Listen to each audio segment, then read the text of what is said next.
We're live now. PKN episode 153. Goddamn long for a secondary podcast. Dude, Game of Thrones happened. Yes. Did it? So No, it wasn't this week. there was some criticism. Oh, by the way, spoilers. I'm no spoiler restrictions. Knock yourself out. If you haven't seen Game of Thrones yet, then you're not a fan. So a lot of people fussed about the pacing of the show. Like, did you guys hear that too? There were a lot of complaints. Everyone loved the cold open, but Yeah, so the only complaint I heard was that it went kind of slow. I heard lots. Maybe of I haven't looked into it as you All guys. right, but so what other big I did complaints not. I did not love this episode. I liked it. It started off so goddamn strong, but like as a Redditor pointed out, my girlfriend doesn't like it when I climax in the first 5 minutes. I don't like that from Game of Thrones either, and that's what happened. They hit their high point 2 minutes in. As soon as I saw Walder Frey sitting there, I was like, oh shit, she is. I knew it was her first of all, and I was like, she's gonna rally the Frey armies and fucking like attack somebody just for that, like send them into a crazy war with the Lannisters or something, and then peace out. Be like, oh, we're in the north. Go fight the Lannisters, and like she's gonna peace out. But no. As soon as she's like, that's why I called every Frey that matters or is worth a damn. I was like, oh shit. Break out the wine. Break out the wine. I did not know. I've got two things to say. One is I didn't know. When they did it, I thought we had gone back in time to when he was still alive. Like, not a long time earlier, but they were just doing a recap, a thing we didn't know already. That's what I thought was going down. I forget. At one point, she's like, how does a cheap person like me hold two things in one fortnight? And I'm like, ooh. Now I'm pretty sure this is current. Like, I'm not positive. Yeah. It could have been before the previous one, but I was pretty sure because I don't jump to conclusions even when maybe I should. So You anyway, don't walk to conclusions. I don't walk to conclusions. I like to write. I really like a lot of proof. It frustrates my wife. What he demands that conclusions be brought to him. Bring me the transcript, woman. When I'll she have to talks, cross-reference this. I don't want to go too off topic here, but like she's like, everyone else understands me, and I'm like, no, you need to disambiguate the direct object. Like, you just changed people anyway. So, but then she started talking about their bravery, and she's, oh yes, you bravely cut the mother of five's throat and stabbed that pregnant woman in the belly, and they're all like, maybe weird, yeah, bravery. Not a very inspiring cheer, my lord. And that's when I knew it was her. And the opening was great. But here's the thing, and I read this on Reddit. It's not my idea. Would people have loved this episode if they opened with Daenerys landing at Dragonstorm, right? So, like, the opening scene, Daenerys, or whatever, Daenerys, or fucking Dany, or Mother of Dragons. If the Mother of Dragons had landed on Dragonstone, Dragon Island, Dragonville. If the Mother of Dragons had gone to Dragonville and then walked in there, pulled down the sigil, and they started the show that way, and they ended the show with Arya like taking out all the Freys, if people would have been I blown agree. away. Yeah. I agree with you 100%. I agree with you 100%. That was my thought, but because that was You had it when too. that happened at the beginning of the show, I was like, "Oh my fucking god! Every storyline is gonna be like this. like Sam Tarley's gonna pull out Heartsbane right away and cut his dad's head off, and Jon Snow's gonna already have assembled a big army, and he's at the wall looking down, and like Cersei's already like made allies, and their troops, and she's like, but look at my. It's like that moment when Saruman climbs the tower, and he's like. And he's like, but my lord, there is no such force. And he like fucking throws the doors open here. Oof, oof, oof. And you're like, dear God, he's got tens of thousands. Like, I thought each storyline was going to be over the top, crazy good, and it was just not. Each storyline was, and as I saw the Sam shit montage, while I was okay with it, and I felt like it was imparting to me, here's why I know you don't like it. Doing that. I know you don't like it, but here's why it's good. When you say you, was that me or Taylor? Yeah. I mean, I didn't like it either. I didn't want to watch shit and it, like happen that. But it was important because they needed to tell us just how long Sam's been there trying to do things the right way. Just how long he's been there trying to like beg, borrow, steal, follow all of the rules. Like not. We need to know like why didn't he go into the bookcase right away? We need to know that he's exhausted all of his options, and then he's there with like the Grand Maester or whatever, and you quickly realize that the Grand Maester is the worst kind of character to reason with, because he believes Sam. He believes the White Walker and the Night King are coming. He just thinks that the world is bigger than any one event. He's like, oh, people have said it was over before, but we always weather it. He doesn't understand the magnitude of the situation, and he's too smart for his own good. Sam recognizes that, and he's like, all right, that's it. I've been here like 3 months. The kid seems like he's been here 3 years. He's got a fucking full head of hair now, and I've exhausted every that option. kid grew quick. I've been cleaning shit day in, day out. Every day's vomit and shit, and nobody's gonna hear me out. Not even the smartest guy here. Like, and it's clear that like tomorrow he's not gonna be able to get that Grand Maester to get on his side. The Grand Maester's got his mind 100% made up on this. There's no new evidence that's gonna sway him. So Sam's like, all right, it's time to. We've done beg and borrow. Now it's steal time. Like it's Well, time. it wouldn't have made any sense for Sam's character to go into Old Town and immediately start rifling through things that he wasn't allowed in. Like he's always been kind of a pussy who has Libraryville. Libraryville. So in Booktown, you know, like it really like, it does make sense why they had to have that little montage, because if you saw day one, Sam was like, I can't handle this, you know, shit bucket, and then he walks over there and grabs a book. It's like, that's not. Well, what, Sam? You've never done anything like that. You only even killed a White Walker because it ambled close to your blade and wasn't very coordinated. Like, you were not, you know, the daring swordsmith in that opportunity. So they had to do that. I thought the montage was funny, but it also really grossed me out, Yeah. the poop part, to the point where I'd like be watching the montage like, oh, that's pretty funny. He's scrubbing the floor. He kind of Oh, he's back to scrubbing the floor. Okay, yeah, all right. What's gonna? Oh, and it's like Totally. What happened to me, His too? duties. It was like his I could duties take were the- not varied enough for me. I would have liked some sweeping, like. I really struggled with this. It appeared that he was like making soup and cleaning bedpans, and those instruments were very similar to me. Were they the? It was meant to be. Yeah, That it was was. the It was. point. It was meant for you to like get into his mind, into this thing where all he does is serve food and clean shit. He's on both ends of the servitude, and it's all begin to blend together. Just I as it wasn't begins to blend 100% for sure us. that he wasn't serving food in shit pans. Yeah. You're meant to get that. He's not. But you're meant I to like. hope not. It's meant to blend together for us the way it's blending for him, and you're supposed to feel like Sam's at the end of his rope here. Like he's been quiet and diligent and like reading his books and trying to be so polite, clearly, now, because if he does not lose weight at this point, what the fuck? Like he has spent years at a frozen wall north of the world. Like, can you imagine if And they're his not known for father their saw food. him? You know, he if his did. His father did last season. Remember, he goes, Yeah. "Would anyone like some more bread?" And Sam's like, "Yeah, right over here." He's like, "You're not fat enough." Yeah. He's like, "No bread." Then I should have not if I should say when he saw his son Sam, like that should have been a bigger topic of conversation. Like, Sam, the fuck? Like, you're the size of 3 men, and I know that you're not rolling around in ho-hos and cupcakes up there at the wall. So by you being this level of fat, someone has paid with their life. That's what he said. He was like, "I expected them to make a man of you.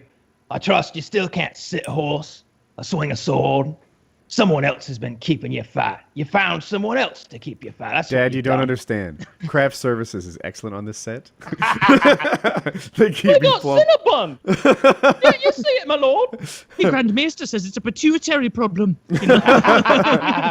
But I feel like if they had brought in the Better Call Saul people, they could have come up with a nicer way to explain the passage of time. I just didn't need to see all the soup and the poop. It was too much for me. It took away from the show. Back to the first critique you had of it, both of you, I guess. I hadn't really thought about the order of it as much, because I always give a lot more leeway to the first episode or two of a given season, because I'm just so into it again that I'm like, oh, all right, like all my friends are back, like all these cool characters. I don't care if you're doing a little bit of a boring thing right now, Arya or whatever. Arya, bad example for this episode, but yeah, you're right. It really could have changed the whole episode if they'd taken the Arya part, juxtaposed it with the Daenerys part, because there was really no reason that one had to go before the other. You could throw either one in any order. It's just a little vignette. So Yeah, and I like it that would have better really because- capped it off. But already, like on Twitter, you can tell what the biggest storyline in people's minds is, because that character always starts trending. Like, I don't know, as she was taking her face off and becoming Arya, it started trending on Twitter, and it was like everybody everybody was on Team Arya. But you're right. It put me up there. Like I was ratcheting up the roller coaster, the click, click, click, click, click, click, click, and I got up there, and then Arya died like right there, and then Arya did some killing. I missed that part. Right there, and then it just kind of the flattened rest of out. the ride And was there kind of smooth. approached boring. There were other high points to me. I really like Clegane's story right now. Yes, It's the most fascinating. He's the most fluid of all the characters as far as his makeup. He is changing right now in a way that characters rarely do. There's a lot. Jamie went through a change. If you remember, when his hand cut off, he became a sort of a much different kind of guy. And Clegane is doing the same thing right now. Clegane is becoming a good guy. He had his preacher friend last season, tell him it's not too late to change, Clegane. You still got time. It's almost like, it reminds me of Logan. Remember when Patrick Stewart said, "You still have time, Logan." It's great. And then they go back to the house. Doing good in the world. Clegane always had some good in him, though. Like I get, like when he was bringing Arya around and keeping her alive, I get that. But he was didn't just believe it. selling her, and is going to give her back to the Starks for some prize. But it always seemed like there was a hint of protectionism in him. A hint, like there was some good in there. But he wouldn't admit it to himself before. Now he will. Now You're right. I mean, he's definitely going through a character arc. Yeah, and I love that. He's like, "Look into the flames, Clegane," and Clegane's just like, it's like, shit, we need to get Clegane in here reading the fire every night, first of all, because he's got it down. He's 20/20 fire vision. But like maybe 8 words into him reading the fire, I expected him to go, "And I see a great bold bastard. Yes, he's ugly. He's ugly and cold. He's sitting by a fire, and a big man slapped him in the face." just be fucking with him the whole time. Like he doesn't see shit. I was hoping that was see gonna be pig Varys could read fire too. Did you guys deep fried chicken. Varys read fire last season. I just rewatched it. And they didn't tell us what he saw, but he read the fire and then he went and took action. Yeah, we still don't know. I want to know what's going on at this point with his sorcerer. Yeah, so gone. there was a time where I thought, I was like, there's a wizard in the box. There's a wizard in the box. Maybe that's how he knows things. And they deliberately, I don't know if it was the show or the book, but like deliberately there were things where he just couldn't know. And I was like, does he know everything through a network of spies, or the wizard in the box? Is he using some sort of magic? And everyone thought I was crazy. They forgot. It seemed like you guys forgot about the wizard in the box, but I felt like the wizard in the box had a less. I'm with you. I thought about the wizard in a box for a while, but his ending was less ambiguous to me than Gendry's was, because I think Gendry's still out there and he's going to come back. Whereas I think the wizard in the box is long gone. Wait, didn't he keep him alive for decades, or were we meant to think that he just got him? He just had gotten him. He just had got him. acquired him, and it was in my mind it was like he's going to do some torturing, but like. This guy ain't gonna last more than a couple of weeks here. Like he's gonna have a rough time of it, but we're not gonna keep him forever. Gendry, right? You're right. On the other hand, with Gendry, it's like that guy just started rowing like half a decade ago. At this point, like in real time, 5 years want a montage. He's been rowing, and if he really does show back up in the show, it would be so stupid and disjointed. It would almost bother. It would bother me. Where it'd be like, wait, so you just kept this on the back burner like for this whole time and gave no allusions to any advancement of plot whatsoever? Like what the fuck? Like what? What's been going on with this same person? Everybody else has grown huge. You're gonna find out.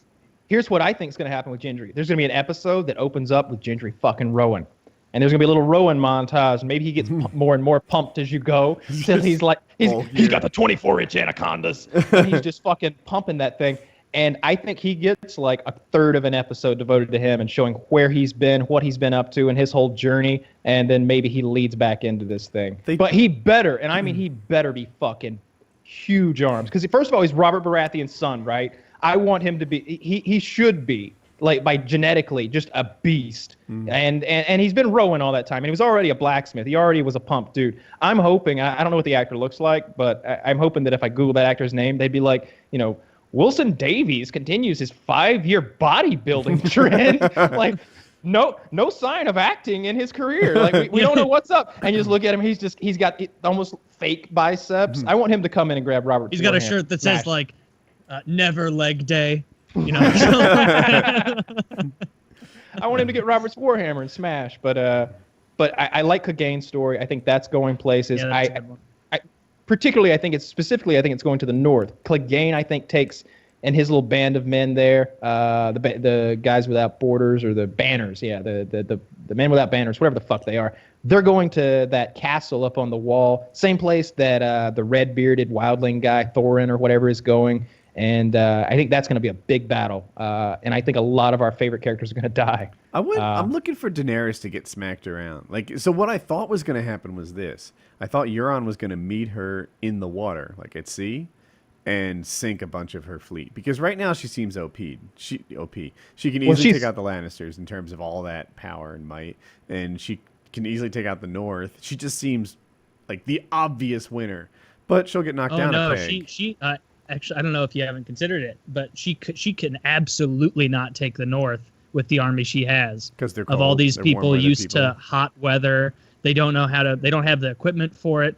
Like as soon as like the Unsullied come across, like, and I think what Kyle is thinking as well is that if you have a really professional Lannister regiment or whatever, and it goes up against the Unsullied, like the Unsullied are used to killing people fleeing and running away, and every once in a while coming out big on top of another armored foe. But for the most part, they don't. Like they're mercenary warriors that you buy. Well, they're the slaves, right? Yeah. Yeah, so they're not trained to the same. The Unsullied are. I think the Unsullied are more hardcore than you give them credit for. They're like Spartans. Can I jump in? I think I'm not sure, but I think Taylor's wrong too. I think the Unsullied are meant to be really tough, with the nipple slicing and all that stuff. But there's 8,000 of them. Whereas some of these other armies are like 65,000 deep. The Dothraki, there's like 60,000 of them. Like there's I don't know where these numbers. Jamie's I got it from a YouTube video. I don't know. Lannisters have the biggest army by number. Right, I think. So look at Jamie's. Jamie is Daenerys the. Does. Okay, so Jamie's the head of the Lannister army, right? And he marched it down to the twins to help the Freys take that castle back from the Blackfish. Mm-hmm. He had either 6,000 or 8,000 men. I can't remember which. 8,000. I think that's about it. I think the Lannisters have about 8, maybe 10,000. Maybe there's a couple more thousand back at Castle Rock, something like that. But you saw what they're pulling from right now. That group of soldiers that Arya ran into, that group of pussies like Ed Sheeran apparently, who I didn't even know who that was. Didn't recognize him, didn't bother me a bit. If it had been Justin Bieber sitting there, I'd have had a fit. But I don't know who Ed Sheeran is, so I was cool with it.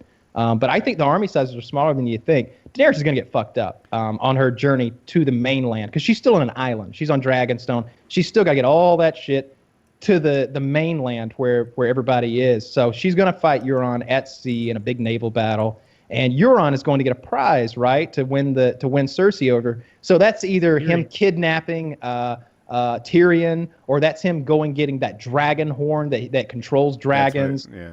It's something like that, most likely.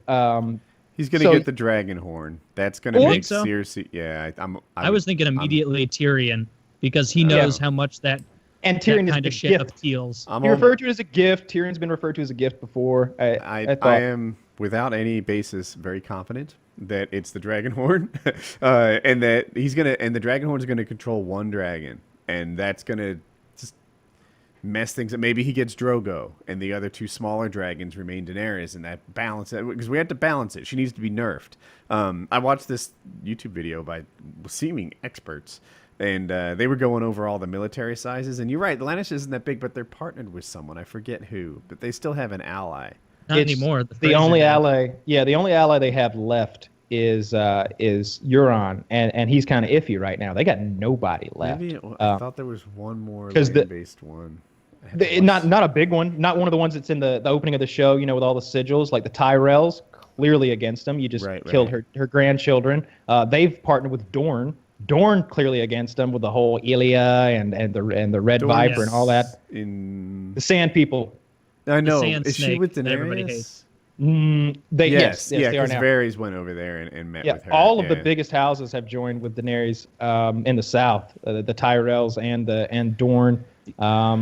And then, of course, in the north, you've got a real shitty situation, right? You got Jon. Jon is not going to want to be...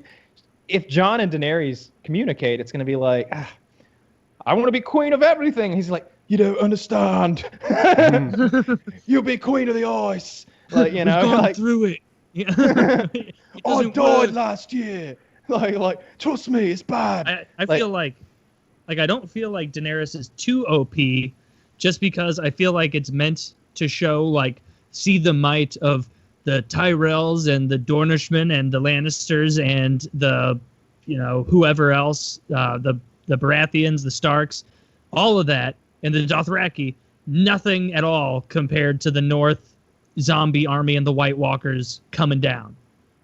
Like, every person they kill is they're gaining 2 spots on you. Yeah. Because they gain a soldier and you lose one. So if you have a bad loss to them, you didn't have a casualty you didn't lose 5,000 men. They gained 5,000. There was a 10,000 man swap right there. And if you lost to them right there, you think you're going to have a good chance next time? No. Like, that's how I picture it. I have the breakdown. They desperately need those dragons all together to handle the White Walkers. Let me jump in because I've got the numbers here.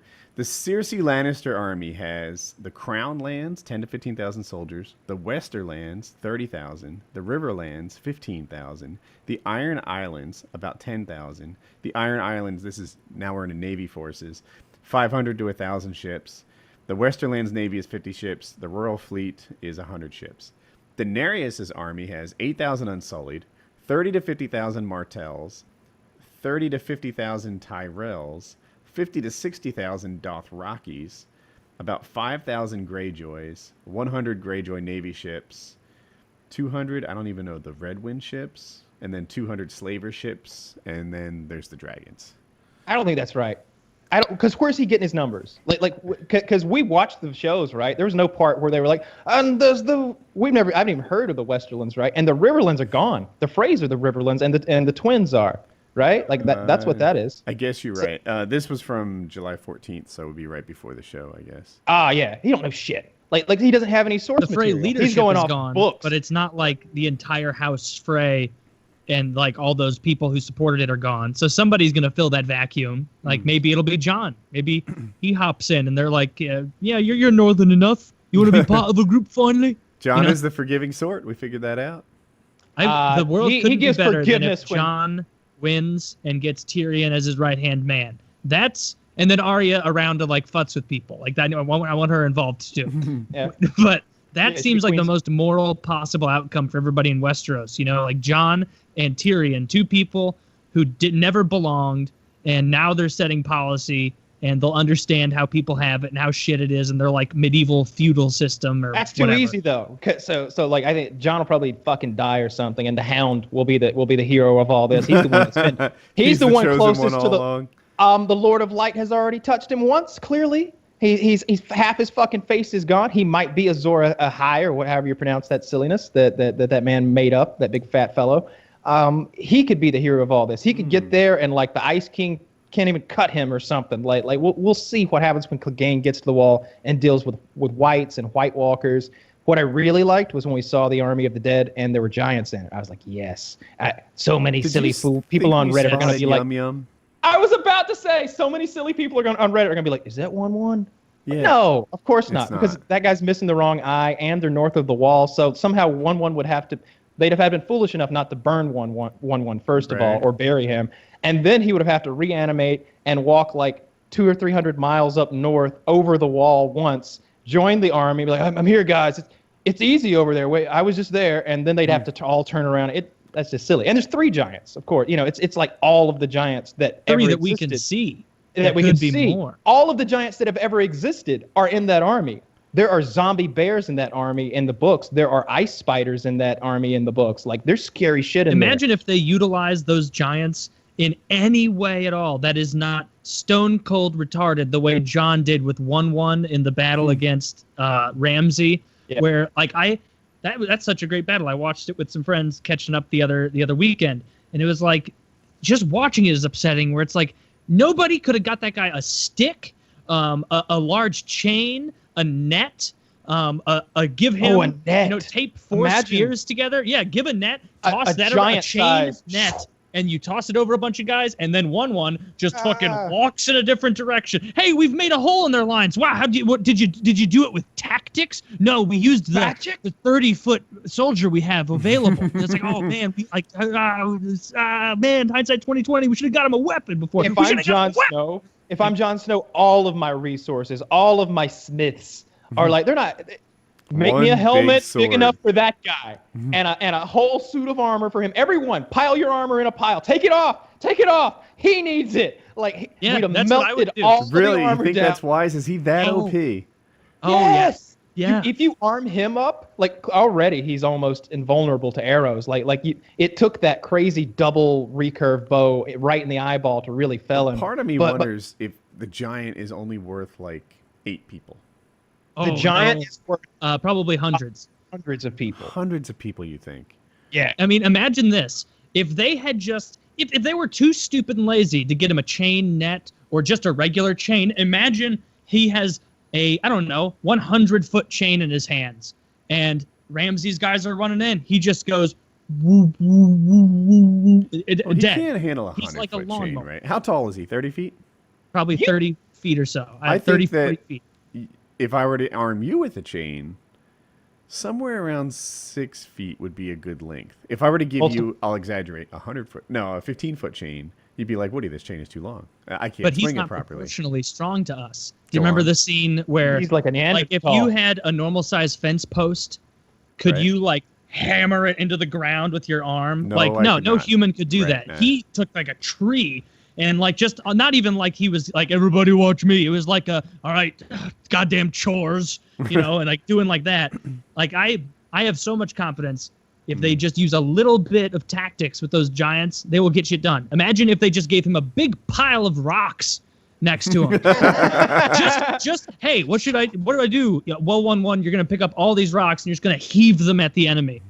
They're gonna be horrified because look at how many 35 feet tall people they have on there. Exactly right, 1-1. They don't have a single person your size. Their so you biggest just guy is 6'6". Like I wondered that's a- this. Last PKA, we watched a guy kill a bear with a big spear, right? Yeah. Would it not just take half a dozen people like that to take out the giant? that bear weighed 300 pounds. 1-1 would weigh like 3,000 pounds or something When- like that. when- He's just gargantuan. Like, I mean, they did kill him. Yeah, the spears. and that's why the armor is so necessary. Like I'd be like, if I were Jon Snow, I'd be looking at like my front line. I'd be like, hey, 9 of you. That looks like about enough armor to get our good buddy here covered. Who do you think is going to make better use of it? Well, my professional tactician opinion is that you guys, you may still kill one apiece. But him, without anything, is going to He kill ate 60 two guys. before we him got with here. armor is going to kill 300 guys, and he'll still come back to our camp afterward and be okay. He'll just be a reusable, keep killing until you're tired. You are feel selling like- me on the armor thing. I might even be like, look, you 6 guys. Is that what we said? 6 guys? Yeah, however. Congratulations. You're getting tomorrow off. Right? We've decided that, like, look, I'm not a murderous leader. You're like, whatever. You're going to spend the whole You get day to be an putting archer. feathers on arrows. Or, Yeah. like, whatever it is that will help you in some way that you don't need armor. And you're going to Except for you, Tommy Two Fingers. You're on the front line no matter what. Yeah, I think that would have been Sorry. a wise decision. But yeah, so I didn't watch it. There's a video called "What Do the White Walkers Want?" Do they want something? I feel like they're just an evil, like, They're zombies? recurrent in the world where it's just like they don't want anything except to make the world their own. Like they just want So- to conquer everything and make winter a part of all reality. I don't think their motivations have been clearly laid out. The whites, the zombie army, they have no motivation whatsoever. But the White Walkers, those guys with the wrinkled faces and blue eyes and cool weapons, those are the guys in charge. Those guys used to be humans, and the children of the forest shoved that dragon glass in their heart, and now they're that. And so it's children of the forest magic that motivates them. And I don't know how that works, but it seems like she shoves that dragon glass in and then whispers in his ear, "Kill all the men." And like that's now his mission or something like that since like the beginning of time, since the first man has been to just kill all men. And I don't know. It seems like he wants the big winner to come. They've kind of posed him almost as the antithesis of the Lord of Light, but I don't know if he's that powerful at all. Although, man, when he raised his arms and he resurrects those people, that's It's a good about as trick. powerful. That's the most powerful magic we've seen. I mean, we saw the Red Priestesses bring one guy back. Thorin brought the guy back, and then the Red Woman, she brought Melisandre, brought that guy back, Jon Snow back, but he went and like the whole field of battle stood up. It's crazy, and it seems I mean, with the exception of the whole Dragon Glass killing the head guys, killing a zombie army is impossible, right? Because even if you outscore them like 6-1 in terms of a kill-death ratio, all right, now we all go back up, and we're 15% larger, or whatever that is. This is one of those television and movie conveniently disposed of armies where if you cut the head off, all the little pieces drop dead. Yeah, I considered that too. That might be the case. But Yeah. anyway, But we'll get a scene where dragons fly like strafe a whole legion of whites and just roast them like all three of them swarming around them, burning them up. That's gonna be a big moment. I loved the episode. I absolutely loved it. And then I go on the internet and they taught me to not like it. I feel like sometimes that happens with my videos or PKA. Like people watch me like, yeah, I really enjoy this. It's kind of funny. It's time well spent. And then they go on the internet and they're like, you know what?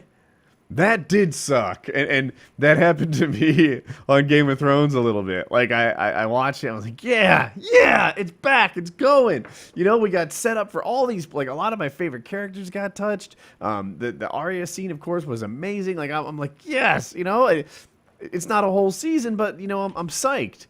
And then they're like, the pacing, not enough happened. Don't forget, are there 8 episodes? You know, so there's only 7 left. And I'm like, oh, yeah, I guess when you consider that, you know, there's not as many episodes. Maybe I do want more. I don't know. It was just the only part of the episode I thought was boring was most of the Daenerys storyline for this episode. It just wasn't very good. And the reason I don't think she's totally broken, aside from what I said about the White Walkers being so so infinitely powerful than all the other groups, like just with their ability to create warriors, like Daenerys is just. She's a bad leader. She doesn't make good decisions. She defers in any sort of difficult situation and then often ignores the advice of the smarter person that she deferred to, where she'd be like, oh, Sir Barristan, what do you think I should do here? He'd be like, well, I've served in the King's Guard for 65 years and I've seen many kings make many mistakes here. What I would recommend is to forego diplomacy, flee, and regroup. She's like, I am a Targaryen. We do not flee. And it's like, then I don't know what you're asking me to tell you. It's like that's really the thing with Daenerys, is that nothing that she has achieved has been achieved because of her. She has parlayed the initial call relationship into something else, into people being like, hey, you know, these people in Westeros suck cock so hard, I'm going to work for that lady. And then those people show up and she's got just a set, you know, think tank, basically. She's just a bad leader. And I need my ships. I'm just going to bitch and moan about ships for the first 4 years of this entire show. And it's like, you could have done an infinite number of things to get ships. The dragons you could have started that on episode 2. Does your family have no money left? Like, a core part of why she has power, and that was just gifted to her. And the heat heat resistance, I'll call it. I don't know. Invulnerability. That's what I was going for. That's just a born with thing. Like, she's like, to back up your point, she's not doing things to be great. She has done as many things as Jesus Christ did to be great, and many more, if you think about it. She's done enough things to be a god and to be worshipped. She's beaten death multiple times. Those dragons didn't just happen. It's not like somebody gave her dragons. Like, here you are. This is the little one. They gave her fossilized eggs, and she magically fucking made them into dragons. But she had nothing to do with that. I just don't give her credit for that. If some dude didn't show up at her wedding, if some dude didn't show up at her wedding with a wonderful gift, that would have been the end of the Daenerys storyline. That would have been the end, because she doesn't have an intrinsic, you know, other than her last name and the fact that somebody gave her dragons. Like, I just always watch her scenes and it's like, what the fuck is she doing that's making situations better? Like, no, she didn't do anything that Jesus did. Like, she went to slave cities and did like a feel-good parade, you know, tour, like a band, where she's like, all right, everybody's free. Bring me, like, I don't know, 3 of the masters. How many are there? Thousands, my queen. Just bring like 3 of them. Fuck it. Like, all right, hey, you're all dead. All right, everybody happy? Everybody say, call me mom, call me mother. Everybody in unison, call me mother. I'm going to walk among you. All right, I will see you later. I'm heading out.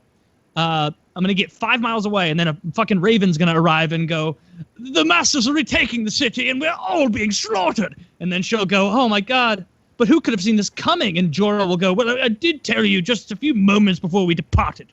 or something like that. Like she falls ass backwards into every possible mistake. So really, she hasn't liberated any cities. She's shown up, quote, liberated them, and then now all the slaves are getting recaptured and like murdered and shit. I don't Like, think it's not so. Like I don't she think left. that's true anymore. No, she left the second sons behind. In They're Carthage keeping that it shit is. straight. No, she conquered those people. Remember when her dragons came down and she fucking killed the two main masters and left one alive? Like To tell the slavery's story. dead. Yeah. Yeah. Slavery's dead. Yeah. I don't Yeah. think like, she that's wasn't going not to how leave before slavery works. was dead. She destroyed all the masters. There are. She's like, and Tyrion's like, when you go back and someone starts bringing up the good old days of slavery and how it used to be, remind them what happened when Daenerys Stormborn came. Remind them of what happened here today. And he's like, oh, I will. Just fucking let me leave. Just let me leave My now. whole point is that it's a short-term thing because her entire goal has been, I'm going to conquer Westeros. That's my birthright. And so what she sacked these cities. Now there's starving slaves about in this, quote, new awesome world, which granted, their previous life was shit too. But now she's moving all of her possible forces over to Westeros. And you think that immediately people aren't going to retake shit? Like, left they're people not behind. leaving She left nearly her enough. fuck toy, the Second Sons, behind to maintain order. The Second Sons sells out to whoever. Like, that's why she Nah. was hesitant to work with the Second Sons in the first place. Is they sell out to anyone willing. Not this guy, right? They're on the payroll now. Yeah. He's a jilted lover. Well, that's true. But like they serious. specifically, like he was getting money to kill Daenerys, and he said he didn't want the money, and he killed his two partners instead. And he's loyal to Daenerys, and he's been loyal to her for a long time. Without Yeah, he getting loves paid. her. It's Yeah. clear that he loves her. Apparently, she's an excellent fuck. I watched season Oh, 6 again, the and best. he's like, "Are you sure you can handle this? She rides dragons. I'm a young man, and I can barely handle her." And, like, apparently, she's a hell of a lay. And And she's so tiny too. yeah. But anyway, yeah. So she left the Second Sons behind to maintain order, and of course, the legend of her that she can just come back and dragon fuck people anytime she wants. So that's. I think we're meant to believe that situation is settled. Yeah. And by the Yeah. way, We're- they're not poor and broke and hungry because commerce was like thriving and doing really well until the masters attacked again. But they, sent them back, and now they should be with Yeah, healthy that's commerce fair. again. Getting rid of slavery helps economies, and they figured that out. I Because didn't now know these that. slaves, Is that true?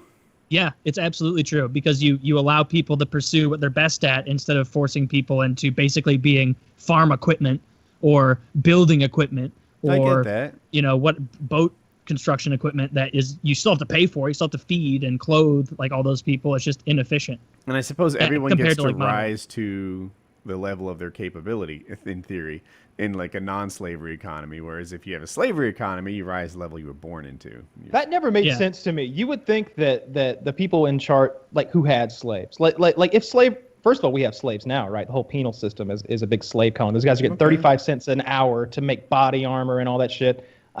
Those are slaves. Like if 100 years from now, they'll look at like what we're doing right now with a million mostly black men locked in penitentiaries behind bars who make all of our shit for us. And they'll be like, yeah, that's Isn't that still technically slavery. that's indentured servitude because you broke the law and now you're serving out I thought time, right? And you have the indentured servitude option was a kind to- of debt.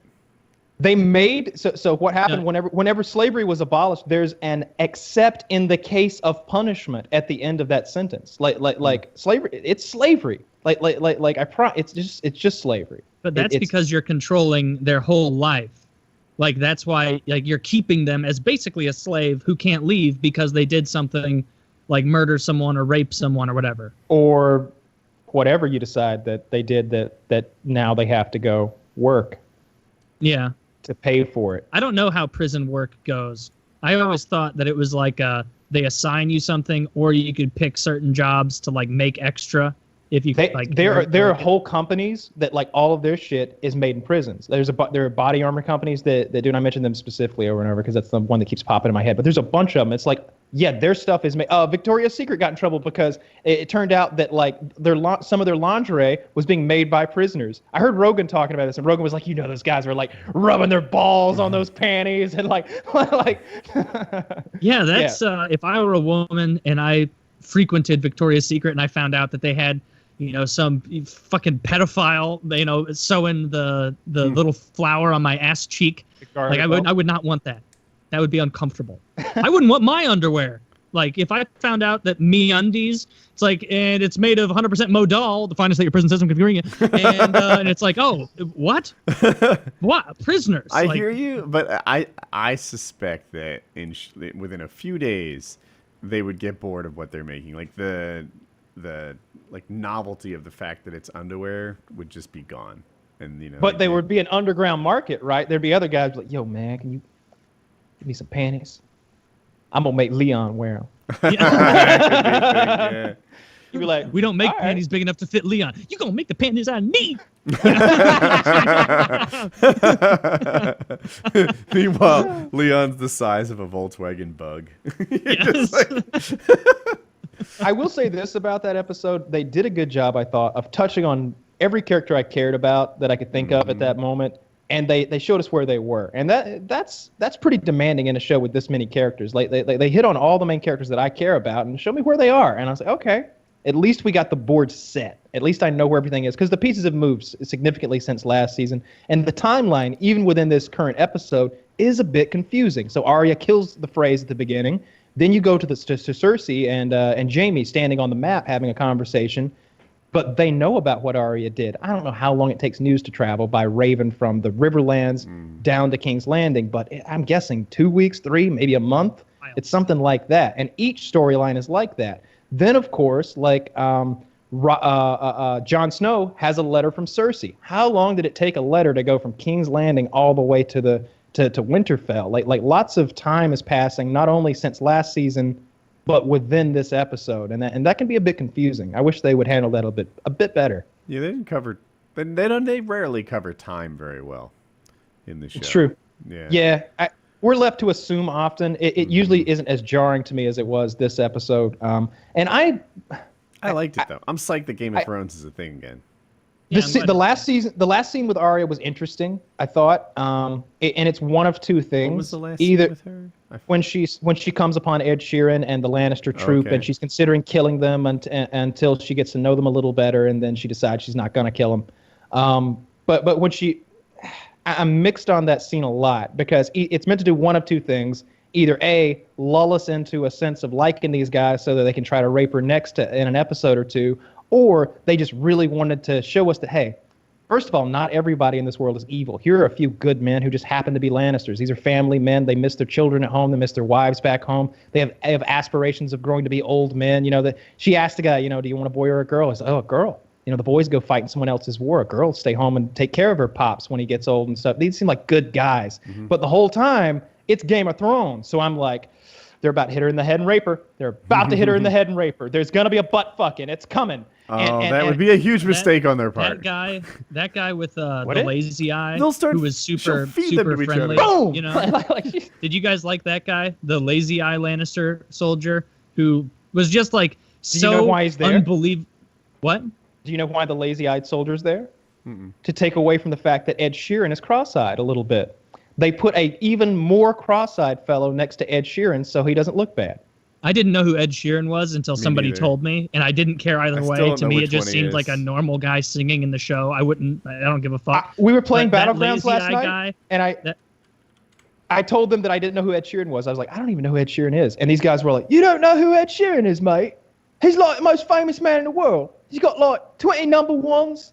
His album's huge. Everybody knows Ed Sheeran. Apparently, I'd know him if I was like 20 years old. I mean, we're all clearly not God. his demographic. I was listening to an audiobook about this guy who's like an expert in marketing and advertising and stuff. And they're like, do you know who Larry Walrus is or whatever the fuck his name is? And it's like, no. If you were 16, you would. He is the biggest thing on Snapchat right now. And I was like, oh, well, I'm old. And yeah, I'm sure 16-year-old Woody would know Ed Sheeran, I guess, but I don't. He sings very well. I noticed that right away. Like when he's singing the Hands of Gold song. I think you're on something, Kyle, not with they're going to try and rape her in 2 episodes or something, but that it was a humanizing little tale because with what Arya's doing, she just did something cold-blooded. She is a bad bitch now. She just mass murder. She's a mass murderer at this point. Like, a couple of those Freys probably weren't even there at the shit, and they're getting killed anyway. Who knows? But They Like, weren't. They definitely weren't. Yeah, they definitely weren't all there. Like she was trying to get like, How you do you know, know? paint with a broad brush and Because- because she would have no ability to know exactly what phrase Yeah, that's were the thing. there. How would she know? Yeah. All she did was she summoned every phrase that matters is what she says. That's like fair. like all of the most important phrase, and they're all in that room. But back to her being like a mass murderer, like she's getting on the path of like almost sociopathy of like killing people, and as long as it's toward her goal of like vengeance, then she's fine. She needs like an act like this in her story to show like, oh, she's not losing it. Like she really is. She's still there. It's still Arya. She's not evil. She just is. She's not going to needlessly harm people. She doesn't have to, because that's not who she is as a character. Or at least that's what I hope. Because if she hurts that lazy-eyed guy who answered every question, and like it's almost like the people writing the lines obviously like, what's the nicest way someone could put this? Like she'd be like, so you live round here? He's like, oh, back in Casterly Rock, one of the worst places in the world, I'll tell you. And she's like, oh, they don't even like their own like capital city. They think it's dangerous and shitty. Like, you want kids? Oh, I can't wait to hug my little girl. You know, I'll take care of her as long as I can. I just want her to be safe, or like whatever that shit. And like it was, I don't know. I think it's gonna be a test for her. It would piss me off if Arya harmed the nice people she met. That's going to be the test. She's going to, and that's my best guess, is that she's going to travel down to King's Landing with this group of soldiers, and along the way, some stuff is going to happen, and she's going to have to make a choice. And at some point, she might either defend them or kill them. And that's going to be the thing that happens. And did you guys watch the preview for next episode? I didn't, but someone spoiled a bit of it to me, so I wanted to discuss that. I'm not sure. Okay, then neither of you will know the thing that's going to happen next episode. But a character, kind of a character. Nymeria will show back up. Who's that? The wolf that's I think that's Arya's wolf. I'm pretty sure. Really? Yeah. It's been loose in the Riverlands, leading a pack of wolves for a long time.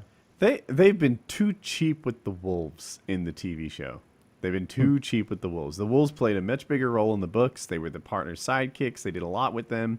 In the TV show, they got some wolves, and as soon as they got bigger than normal wolves and needed some CGI, suddenly they're not there anymore. And then it doesn't look cool, and it's just like it's distracting when they run into battle, because you see a bunch of like people on the other side, the extras or stuntmen or whoever fights, like. You can always, no matter how good an actor is, you can always tell when they're like pretending to see a bear or something. They're like, oh, and it's like you just know they're standing there looking at a wall. No better like, than the performance you just gave. This is the biggest bear we've ever come across. And it's like your eyes are darting all over the place. Where are you looking at on this bear? Like, how big is it? Like, yeah, you can always notice that shit. And it was awful with the wolves. So I didn't mind the wolves, but it didn't make any sense for Jon's wolf ghost not to be at the Battle of the Bastards at all. That if there was ever an all or nothing moment, that was it, and it made zero sense not to have the wolf there. That's when I don't like the wolves not appearing. When clearly it should be there, it's like your ace in the hole. When the chips are really down, like I mean, think about it. If it were us and we always had this feud with our neighbor, and it could come to swords and shields at any moment, you'd probably consider your dog as like kind of a chip that you had in your favor, you know? Well, if he gets inside, if the Tullys next door ever get inside, make sure you let the dogs loose. That's our ace in the hole. You know, right? So Jon Snow not being like, Ghost. I haven't fed them in 11 days. The dogs are dead, my lord. Shit. That reminds me of like a riddle I got told when I was like in second grade. And at the time, like I was like, oh, no, I've been bamboozled. Someone was like, would you rather, open a door with, a tiger behind it that hasn't eaten in a month, or open a door behind, another second grader who wants to murder you? And it was like, the second grader, obviously. Like, I could probably take another second grader. And it's like, but the tiger that hasn't eaten in a month is dead. And as like a kid, you're like, oh, I hadn't even, like that gif where like that lady's looking at all the math equations going around, figuring it out. And I'm like, yes. Oh, and you kind of log that away. You log that away, like critical thinking. That's how people grow up. There you go. Taylor on Raising Kids. Yes. Anyway, I thought it was a good episode overall, but I might go back and watch it later and realize that it was kind of the Thrones colored glasses that I was looking through, because Maybe. that definitely is true. I I did haven't the same rewatched thing with it, but Breaking Bad. What? I haven't rewatched it, but I really did enjoy it. I was surprised to see the people on the internet not enjoy it as much as I did. So I liked. I guess I like Jon Snow's scenes. They weren't great. They weren't great at all. I liked like when Sansa kind of undermined him, and like they're going back and forth, and I'm like, I don't really know where I sit on this issue. Do you punish the kids for the? Do you want these guys on your side? Like, it was really easy to tell for me when he's John was like, right. kids, come up here. Oh, at that point, yeah. When he said my decision is final. Know that. They know that those kids are sitting in their fucking room with them, and Sansa's like, give the castles to the men who fought and died for you. and John's like, what about those two kids there? And that little girl and that boy comes forward, and he's got, and it's the Umber sword, yeah. with the rings on the end, and he's like, fuck. He's like, will you, swear to me for this time and all? And those kids are like, absolutely. It's and like in signing that a moment, EULA. he's made. Like, I have no other choice. I guess No, so. I disagree so much. Like, those kids Really? are so happy with that. But Yeah. like when I saw that moment, I was like, he made such a great decision. That girl and that guy are going to sing this man's praises for the rest of their lives. Their grandchildren are going to hear about the merciful Jon Snow, and how when it was when our house was led to the darkness, and the world almost ended because of it.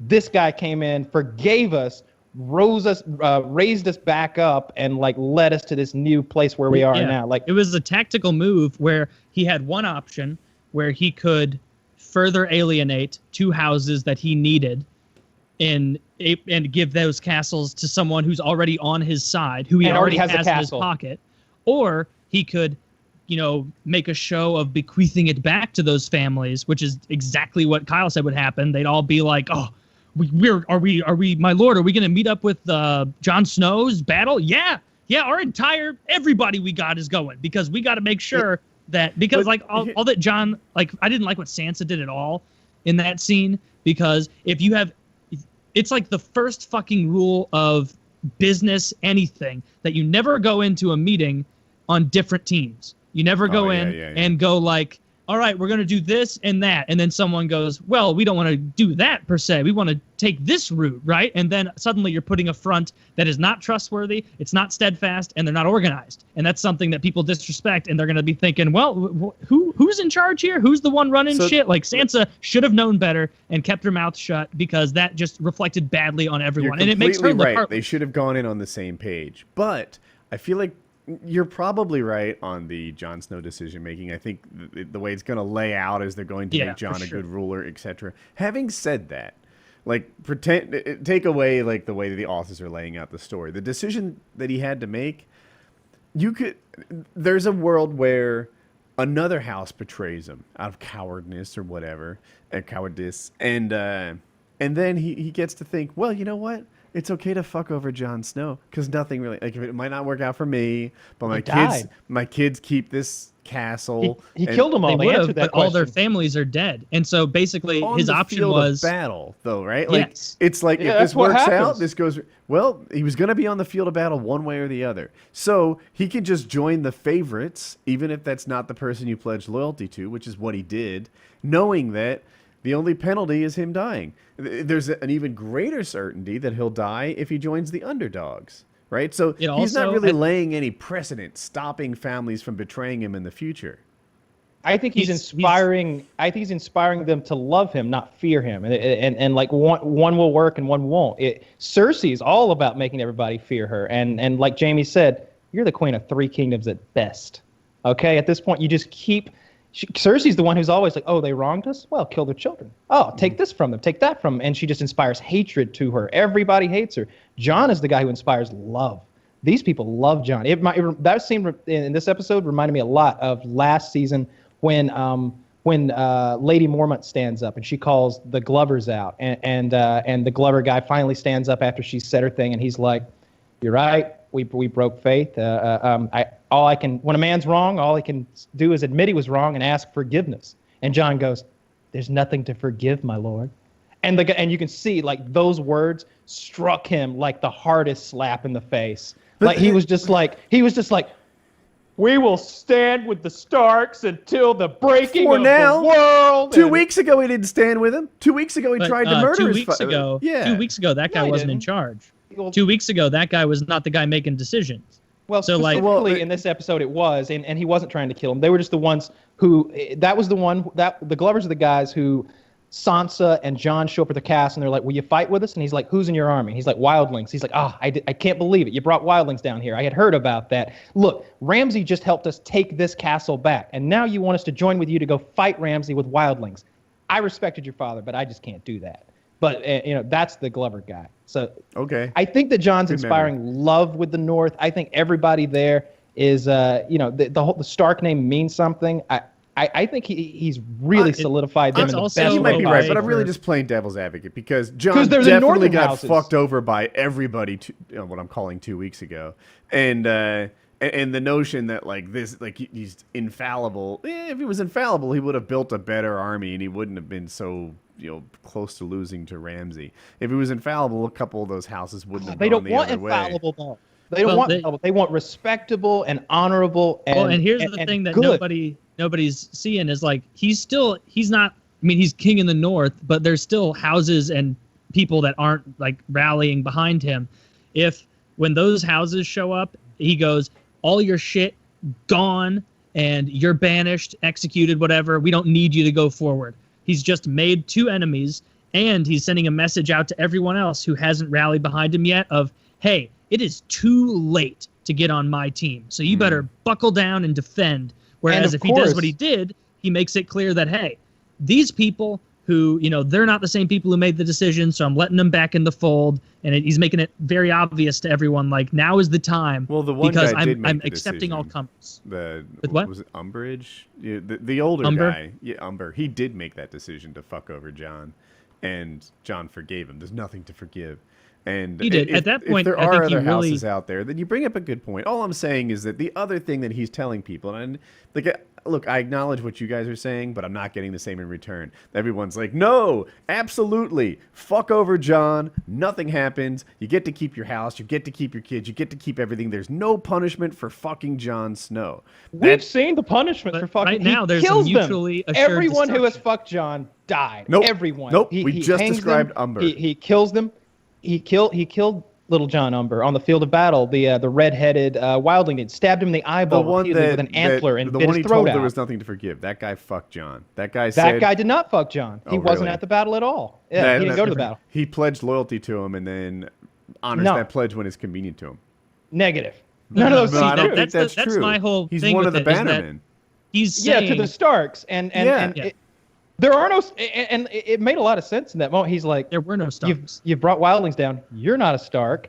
She's a Bolton, I'm pretty sure. And Ramsay just helped us pick this castle Pretty back up. The convenient. most important thing to look at, of course, is the real thing. The final thing John said. We don't have time to be figuring out who needs to get slapped on the wrist and who needs their hands taken off. The army of the dead's coming, and they're going to take all of us no matter what. So men, women, the children, arm the goats, arm the pigs. Like we don't have time to squabble and give these guys houses to those guys who already have houses. Put a period in this sentence. You think Sansa had no point at all, and that her decision None at was all. on- None at all. Yeah. None at all. Like, Okay. it was just bad tactically. It would be like if you went into your plan, Woody, and you were the general, you were the Jon Snow, and you had, Jackie or Hope or someone next to you, and as you were laying out your plan that you had thought out and you knew because you'd been around these people, you knew them better, and you were saying, you're going to do this, you're going to do that. You two, you get your houses back, because in your head, you're like, because we need those fucking 9,000 men, and if we don't get those 9,000 men, White Walkers are going to kill us. So, we have the mutually assured destruction between all of our houses right now, so that's enough to bind us together. And then Jackie goes, well, that's not a good idea. What kind of leader are you? That's not what I'm talking about. Who though. are you to do that? That's like, off topic. you wouldn't like we all are on the same page with the she shouldn't have publicly defied him. Yeah. I'm just saying the thought process that she had, maybe if they had hashed it out behind closed doors ahead of time, wasn't insane to me. The idea that you could see, just that's what I definitely think. I think her plan is insane because there's no way that it could have helped the cause. All it could have done is send that little boy and that little girl, or young man and young woman, whatever, that do have authority in their large houses, their major houses, Mm-hmm. and make it so that they're no longer players. So they're going to die in their own castles from the White Walkers in their own time. And then They're the basically northernmost those house. castles, they'll fucking take all them as soldiers, and suddenly, oh shit, we should have welcomed them back into the fold because now they're all members of the zombie legion. The Umbers are the northernmost house, I think. So they're the ones who are going to have to deal with them first. And like, if you give their castle to like, I don't know who, just one of the other houses that already has a castle, then they're just going to man it with half as many soldiers. You're just making them rich, not making them more powerful. You know, and the White Walkers are coming. So I felt like Sansa was being super petty. Like she just wanted to hurt someone because she had been hurt by these people. She was being. Jon is the opposite of that. Like sure, he killed those guys who stabbed him in the heart, but he's all about forgiveness and like, you know, bringing everybody onto our team and just trying to get everybody to understand it. It's not always just brute force violence. And I like this line about, you know, my father always said the man who gives the sentence should execute it. And I've tried to live by that. I've killed men who, you know, he had a great speech that laid all that out. He's like, I've killed men who didn't obey my orders. But in this case, I like what he did a lot. And I feel like he solidified those two houses as like his fucking bottom bitches, right? Like they're so tight with him. If someone did that to me, I'm putting myself in that child's shoes. Like, first of all, he probably didn't like Little Jon Umber. That guy seemed like a real cunt. The guy with the beard. His dad was probably mean to his Game of Thrones kid. character with the beard. I remember. Yeah. So he's probably thinking. Those kids White are guy? so happy about white guy beard. Okay. About this long. The great Jon Umber's son, Little Jon, who was just an enormous fucking person with the rings at the ends of his sword, who got his eyes stabbed out. Yeah, I know. I keep repeating the same thing. I just feel like the decision wasn't obvious to me. I know maybe in these two cases the kids are going to be very loyal, but there's plenty of other bannermen who are going to be like, oh, well, I guess okay to fuck Jon. All he's going to do is forgive me. That's how Jon rolls. So we'll see if it happens or not. Yep, we'll see. Well, he'll kill you. He'll forgive your children, though. I guess Yeah. that's the only peace of mind you'd have. You're like, well, he won't kill my children, I guess. Yeah, well, Yeah, my let's fuck him. legacy, you know. Yeah, the kids will live. Let's get him. Take a risk. Roll the dice. You know? Well, no, see, what you guys are forgetting is he went with the favorite instead of the underdog, right? The next time Jon is an underdog, these guys are going to be like, oh, well, fuck, I guess I'll take the greater chance of survival. Don't think they'll join the army of the dead, though. That's all Probably Jon not. has to worry about. No, Jon's not but- worried about him joining with the zombies. So Yeah, for right now, that really is the only worry. It's like there is one united force up here in the north. We all have to be it. And we're not even fighting another army that's going to give you jewels and gold and silver or weapons or women. You're fighting an army that will seize your body and make you a zombie. Like I'm it's thinking the long game, not this particular army, you know. But maybe, yeah, like and I'll also I'm in admit this isn't a situation, I case can where you get look at the not long even game. I can get not thinking about the long game in this situation because like the long game is really the question of, are we still going to be around? I know. in This 4 years? particular corner case is you know, Particular, very yeah, this specific- particular corner case, you're dealing with such a threat. You maybe don't look to the next one. But Yeah, 'cause- And I'm with Jon on this whole thing. Like, how are the Lannisters going to get up there and fuck with them, right? Like, it's a Southern army, and it's a long way. They got to go through the Twins. now I And think Edmure we're is supposed gonna to be. think Sansa's right in this case. I'm sorry I cut you off, but Sansa in her wisdom, like we're supposed to think that she picks something up when they're down there. Cersei will find a way. Nah, I think we're supposed to. What we're supposed to take from their disagreement is that Littlefinger is liking this discontent between the two of them and is planning to drive a wedge there. But we're also supposed to realize that Sansa's one step, exactly one, ahead of Littlefinger. She knows exactly what he wants. He wants that pussy, and she knows it. And power. And she knows how to manipulate him. And I think Littlefinger is now going to be manipulated by Sansa. You're finally going to get what you want. Sansa is going to be the manipulator. She's going to pull could be. Littlefinger's strings a bit, and he's going to do something. for her. I did figure out we were supposed to see that Littlefinger was trying to drive a wedge by the 94 cuts to him during the disagreement. It's like, I get it, you're banging me over the head Is it, with Littlefinger's fucking like twisted his mustache over there. Like, yeah, I get it. Littlefinger loves it. I get it. Yeah. Yeah. And he, At one point, you could hear him in the background. I know. He dons a monocle and a Then top we go hat. tie this wench to a train track. Did a double mustache twirl for that one. Yeah, right. Yeah, that was a little ham-handed. Well, Did that you was a notice what lot I'm of Game trying of to Thrones say? stuff. Yeah. Hey, can we do a fitness roundtable? 168.8. Really?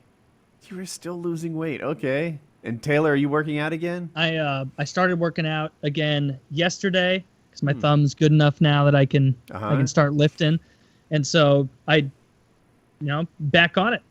Awesome. Back on it. I'm trying to like ratchet up the dieting a bit, but that's just so hard when you're working out because like your body's telling you like you need food. Like it's not even like a boring kind of hungry. Like I can tell sometimes laying in bed, like, do I believe I'm hungry or am I actually hungry? And I'll be like, no, I'm really hungry.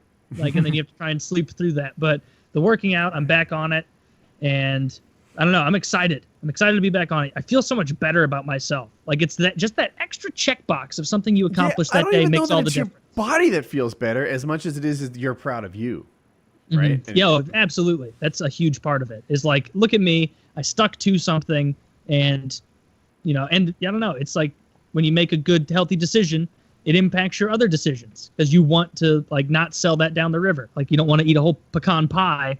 Unless Kyle's situation was different because you had lost a bananas amount of weight very quickly. Are you working out still, Kyle? Not as much. Maybe 2 days a week, lifting weights. That's good. Still something. Yeah. So real quick for me, I'm still lifting weights. I'm still doing the kettlebells. I'm really reliable at it. Friday I was kind of hurt, so I did like a modified routine that skips stuff that hurt my back. It was like my rib cage that hurt. Anyway, Monday I killed it. I always kill on Mondays and then tend to like on Wednesday I'm not fully recovered. Then Friday I'm not fully recovered. But Mondays I'm awesome, so I was. And my weight is down to 201, which is a new low for me. And Nice. I just want to lose 2 more pounds. I feel like, I think it's somewhat psychological. I've been losing that slowly, but like from 205 to 199 just feels like it's taken forever. And but I was a low 201, like 201.2 or 201.0. So it's like just another pound and a fraction. And my weight starts with 1. It seems like nothing, but it's working. By PKA, I bet you'll be at 200 point something. I could be. Then, Yeah, in right? 2 days I think On I the could be at cusp. 200. This is a completely different topic, but I guess it's time. It's almost time to end the show. But so I'm going to talk about this more on PKA this week because I'm kind of into it right now. I've been watching these YouTube videos of this guy who reviews MREs, meals ready to eat, military packaged meals. And I thought that sounded pretty lame at first until I started watching. And he reviews international MREs, so you get to see what the UAE get in theirs, the Italians, and the Chinese. And like some of them are just pathetic. And some of them you're like, wow, that's incredible. Like the Italians get this little cordial of alcohol and like 2 or 3 out of 7 Really? of their meals, a little shot of booze in there. And he's got old MREs like from World War II, Vietnam, and he had some hardtack, which is like these cracker biscuit type things from the Civil War. From the Civil War, 155-year-old He ate cracker. He's like, smells like mothballs and library books. Tastes like mothballs too. But as he goes through each one, I'm That's like fascinated safe? sitting there watching. I don't know. I'm fascinated sitting there watching him. Like some of them have the automatic heating elements inside of them. Some of them have these little stoves that come with them. And I watched one last night, and it looked so good that I was like, all right, I'm buying some MREs. I had to order the case of MREs that he was eating from. Was it like a variety pack? It's a variety pack, and each meal is like kind of a gourmet thing. It's absurd how like nice each meal looked. So I'll break those out on PK. They should They be often here. have a lot of calories, those MREs. Like they're for people who are in the field burning calories. They have different ones. Okay. And he reviews all different kinds of Soldiers things. told me that, so I could be wrong. I don't know. Yeah, oh no, it's true. I'm sure because he had this like one energy bar that was he's just like, it's just butter and sugar, just butter and sugar. He's like 1,800 calories in just this bar here, but a lot of meals are like, I think 1,200. They're not that many calories, but like a 24-hour ration has multiple meals in it. That's the thing.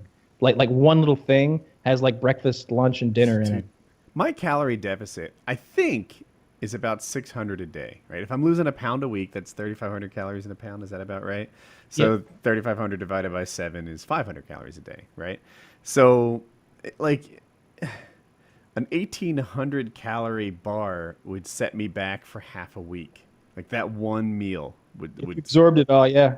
I When don't know you how do that the works. math of None it, of us it do. really betrays how much like difference there is between a responsible cheat day and like a balls to the wall, cookies and candy cheat day. Because you can eat like over a week of progress out, no problem. Like one pack of Oreos, and you're like, a whole week in the drain. I don't know how many I love calories are in that, Oreos. but that's a lot. I'm Kitty- reading that fiber has a lot to do with how much you absorb. Like everyone, thermodynamics, they say the calories in, calories out, whatever. But apparently, like if you have 500 calories of apple, your body keeps a lot less of that than 500 calories of like sugar, where your body is an expert at converting that into stored energy.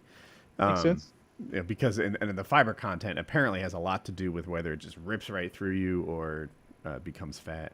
I found, and it's just one guy in a small sample size, but I feel like if I don't do a cheat day, it actually holds me back. If I stay really, like if I go 2 weeks without a cheat day, those are the weeks where I don't lose anything. And I almost have to bring in a cheat day so my body starts, burning again. Not a cheat day, a cheat meal.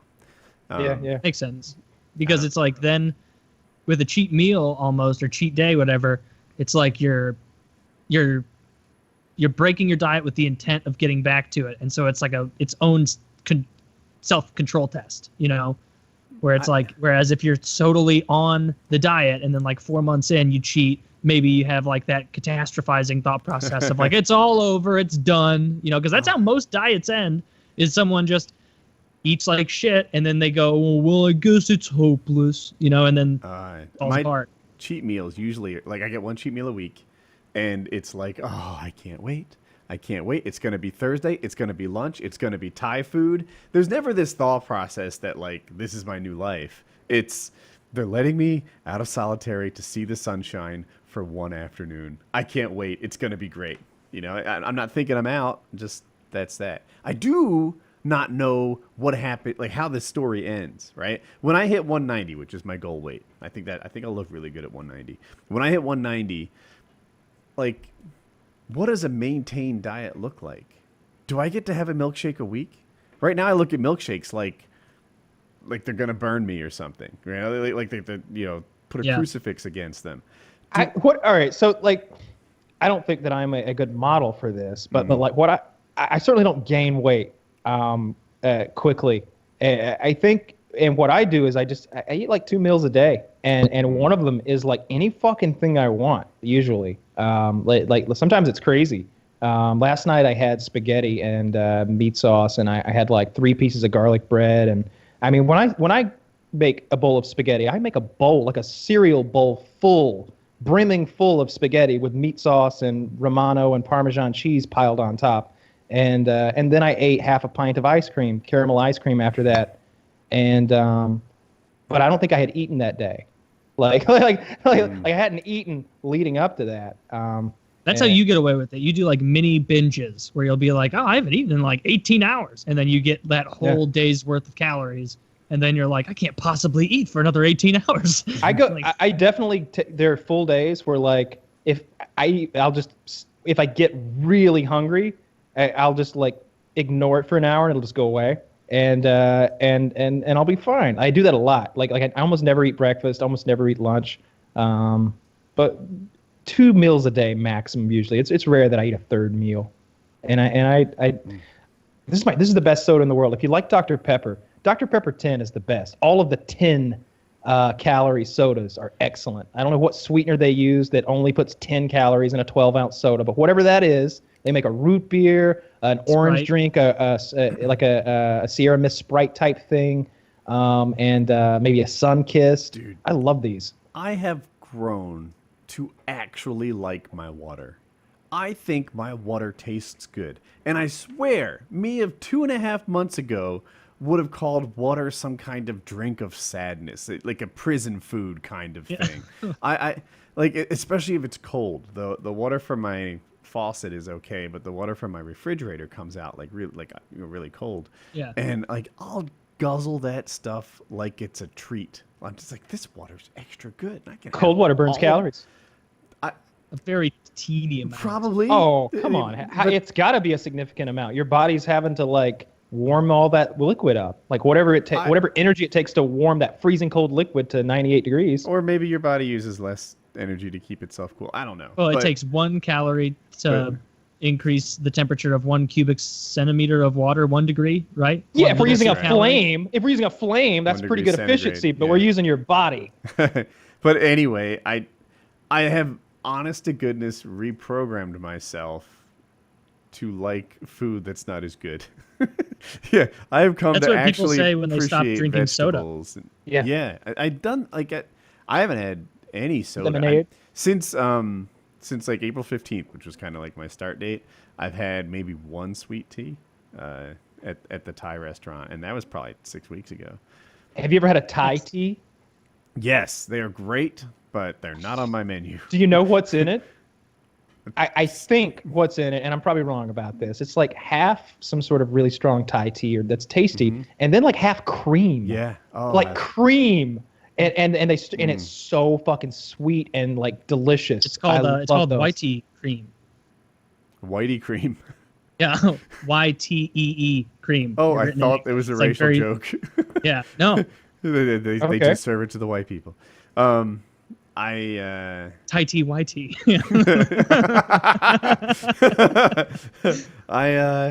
oh yeah, there are a lot of foods that are just great that I look at.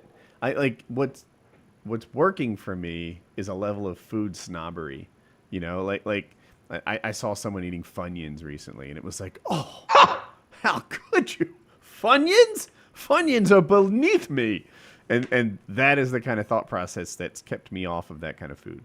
I heard Rogan talking recently about like that experience of being deprived of something every day, some other everyday comfort or food or something like that for a period of time, and then how much you appreciate it when you get back. He mentioned being, I don't know if he was in Alaska, he was on some hunt, just wet and cold for a week, and then he's like, I get back to LA, I'm just driving my car happy. I'm just happy in my car because it's warm and I'm in my car and it's not wet and cold. And his guest was really interesting. His name was Perez. I can't think of his first name. It's like episode 859, something like that. Anyway, this guy, he's a Latino comedian.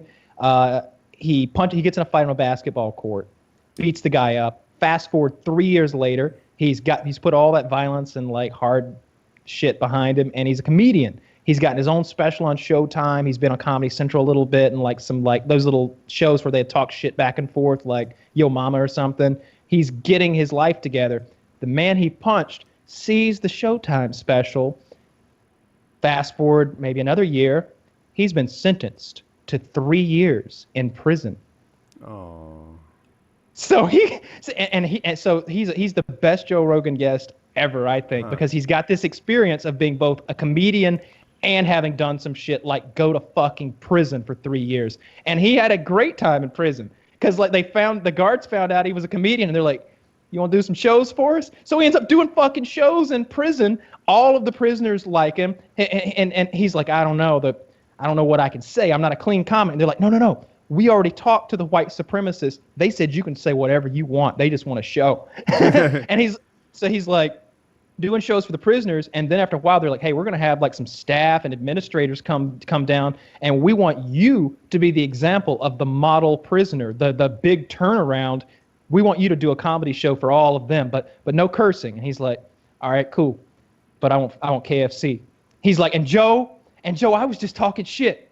But right after that show, they handed me two liters of Coca-Cola and a bucket of KFC. And he's like, and I walked back and gave each one of my people a piece of chicken. And he's like, it was just like that scene in Shawshank Redemption when they're on the roof with the beers. He's like, it was just just like that. And for just a few minutes on that summer evening, I love it when you guys know the dialogue. Like, yeah, like I'm like, whoa, that's really it. And sometimes the accents are good. Yeah. Sometimes. I didn't mean that as a dig. In my head, it was a compliment somehow. I don't anticipate, because there are some accents you try and like as it's coming out, you're like, oh, this isn't even close. I Like, can't relate. it's I like, can't relate. No, I kind of nail them. Like Oh, what yeah. happens to me, Sorry. I get like 4 words in and be like, 1, I don't know how to do this. 2, I don't know what he'd say. This is really not working out well. It's like, ah, fuck. The only 2 things you need for an impression. What they sound like and what they'd say. Yeah. My favorite is the Ugandan accent because I feel like it's pretty spot on. At least it's as spot on as you me, need to yeah. be. And I fucking love making fun of that group of people. Me and Chiz That were looking accent at makes guests a little uncomfortable sometimes because Oh, fuck, they I see it noticed. as, which is silly. get Yes. uncomfortable if they want to. I saw that. I saw a whirlybird thing. That's not what they're called, but they're these private helicopters, Woody, that are like I don't Oh. know, 150 horsepower or something. It's really small cockpits. Might be called They're a like mosquito. many different brands, I'm sure. But and there's like 2-seaters and stuff, and they're like 60,000 pounds or something. But I was looking at these things, and I was like, to save money, I should build my own. And then I remembered that fucking guy from Nigeria with that yellow costume on from O&A Yeah. who made his own. He was pretending, I guess, like he had made his own helicopter. Come on. Yeah, where he was like, where and the reporter was just indulging this guy, and he kept calling him. He's like, and he had like the South African accent. He's like, Flight Lieutenant Magumbe, what do you need to do to make sure this can take off the ground? You know, because South Africans have that weird pacing.